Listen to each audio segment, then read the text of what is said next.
Your comments on videos are arguably more important than the videos themselves, and that's why I like to take a week every once in a while and highlight the wonderful things that you awesome nerds had to say. And as always, I'm going to pronounce literally every name wrong, I'm sure of it, so apologies in advance for that. But hey, let's get right to it.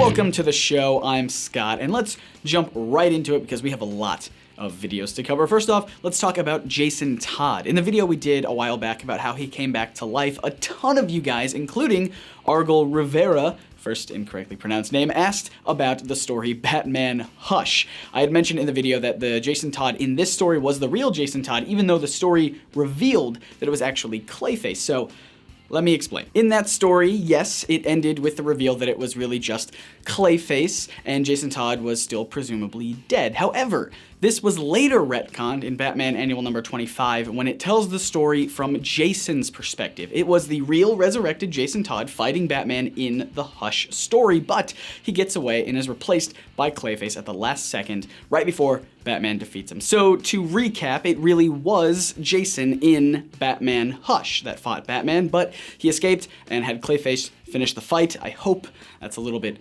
more clear. Moving on to Kryptonite. On the video where I talked about the origin of the glowing green space rock, Saul Perez mentions that there is an episode of the Lois and Clark TV show where Lois gets powers from Kryptonite. Now, if you remember from the video, the original K-Metal story that was never published showed that Kryptonite was originally going to give people superpowers while also taking away Superman's powers. Now, the reason that I wanted to bring up this comment, the reason why it's interesting to me, is because there is a theory surrounding the introduction of Kryptonite in that K-Metal comic. This goes back to Will Murray's article in Alter Ego number 37. He proposes this highly speculative but still fascinating idea that Kryptonite was originally meant to be introduced as a way of turning Lois Lane into her own superhero.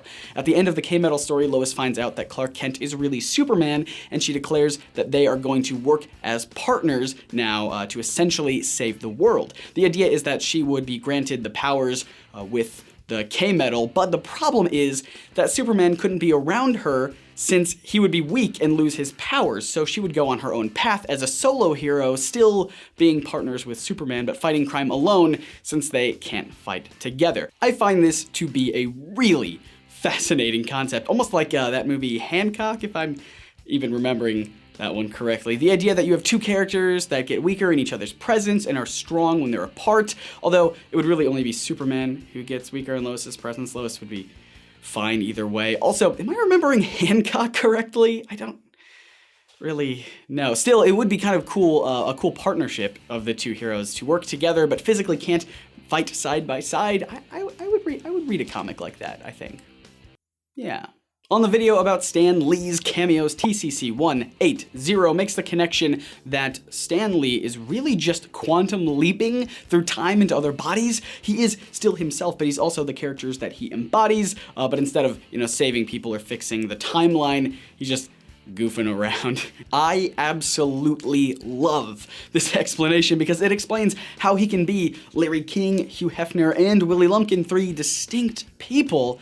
We as the audience see him just as Stan Lee as always, but the people in the movie universe see him as these three different people. It's beautiful and I'm on board. Oh boy.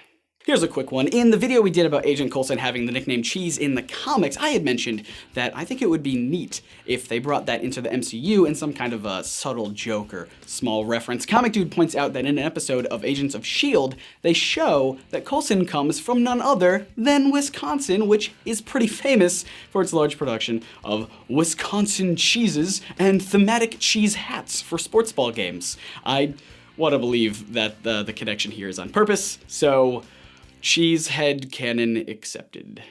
Now let's talk about Ant-Man with very minor spoilers if you haven't seen the movie. Specifically, let's talk about the tie-in I did about the marketing for the movie. If you recall, I talked a bit about lampshade hanging, this idea that Ant-Man trailers show moments where Scott Lang expresses how he thinks the name Ant-Man is dumb, and this is to help us as the audience connect with it a bit more, since it might also sound dumb to us. I go into a lot more detail in the actual video. The point is, as Oyson McMahon points out, these moments were largely taken out of the actual movie. And I think the reason this happened is because maybe the marketing worked a little too well. They wanted us to show us that they recognize the name Ant-Man sounds weird, but using the mere exposure effect that we talked about in the video, they have made us actually think the name sounds cool and not really weird at all. So those lampshade hanging moments in the trailer would seem out of place in the actual movie because we don't really need them there anymore. So yeah, I guess marketing worked. On last week's video about Superman and the public domain, Joshua Embry brought up a really interesting comment about how he probably wouldn't read a Superman comic that wasn't published by DC. He would consider other comics to be knockoff stories, even if it was the same exact character, just a different publisher. And this is something that I have a lot of thoughts about. So first of all, I think comics are interesting because, especially with the big two publishers, you can have the same characters written by many different people over the course of decades. So it's different stories written by countless people, but it's still the same, core character. It's not like there's been one person writing all Superman stories since the creation of the character. The creative team behind the books is in constant flux, but the publisher is consistent, and so I guess I'm wondering if the publisher is more important than the people who are actually writing the stories. Like, I can see why it would be, right? Like, DC published Superman stories seem like they would have more official, more clout to them, and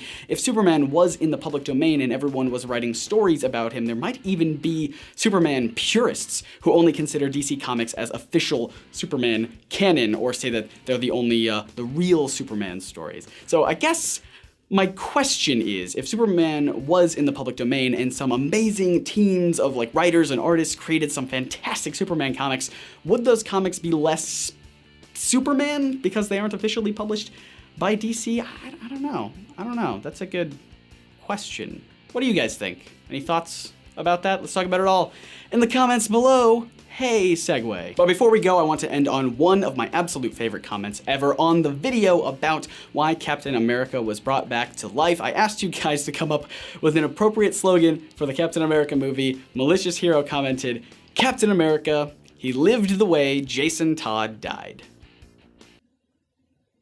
That'll be it for the comments this time around, but before we close, I just wanted to say that I had an excellent time at VidCon last week. It was so great to meet you guys. Thank you so much for coming out to that and making it a memorable experience. I'm sad that it's over, but man, I am so overjoyed that I was able to attend. It was all because of you, wonderful nerds, so thank you so much for that. And if this is your first time hanging out with us here at Nerds Inc., we make new videos every week that ask questions and examine comics beyond the surface because we believe that doing so can actually enhance your comic book reading experience and make comics just a little bit more awesome. So make sure you hit that big sexy subscribe button so you don't miss out on anything. Once again, I'm Scott. You can find me on Twitter and Instagram, and I'll see you right here on Friday for a tie-in video, if I can get it done on time. Still haven't written it yet. All right, see ya.